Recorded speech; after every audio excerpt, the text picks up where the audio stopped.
We could have lost two of our guys within the space of a couple of minutes.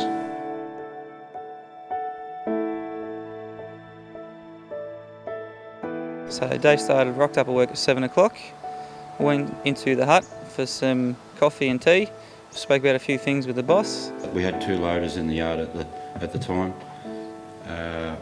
One loader was going out for hire to another contract, had the sides removed off it for maintenance.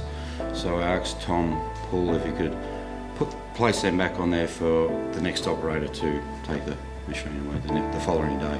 So I finished loading up the Flowcon, raised the bucket in the air. They put the engine covers on but didn't get out because I thought to myself, well, I'm not going to stand under the bucket if it's raised in the air in case it fell on top of my head. I was going to place the bucket on top of the Flowcon, therefore if the hydraulics gave way, it wouldn't squish me, it would just land on top of the Flowcon. So then without thinking, just chucked in reverse and looked back because the Flowcon was behind me. Instead of looking up, I looked back and then of course clipped the wire before I even knew what the wire was on the ground laying beside my workmate, which is Chris.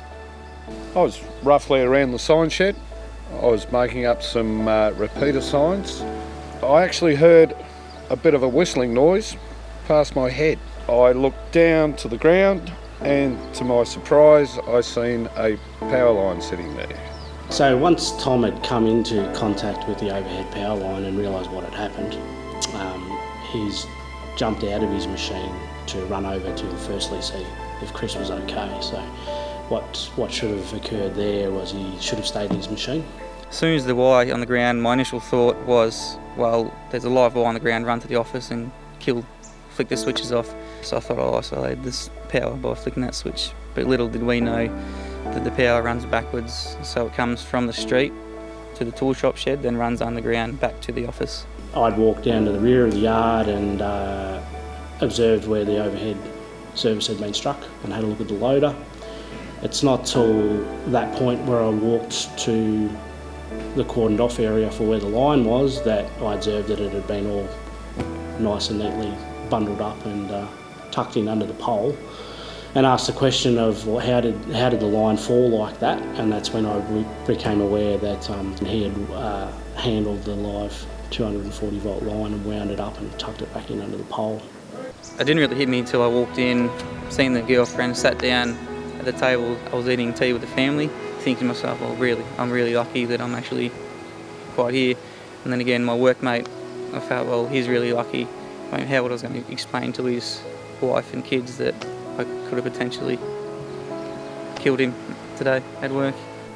We naturally leap to try to help, whether that be jump out of the machine and help your mate that nearly got struck by overhead live service. A tree falls down over a road, we've got to get out there, public needs to drive on the road, we need to get it off the road, or you're just simply stepping out of a truck.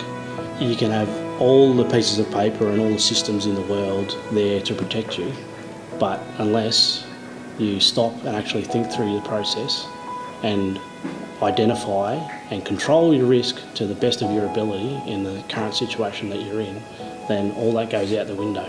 If anyone gives you a task, make sure you're qualified to do the task, know your surroundings, look up and live, and potentially say no. You're allowed to say no. No matter who you are, you can say no, it's not safe.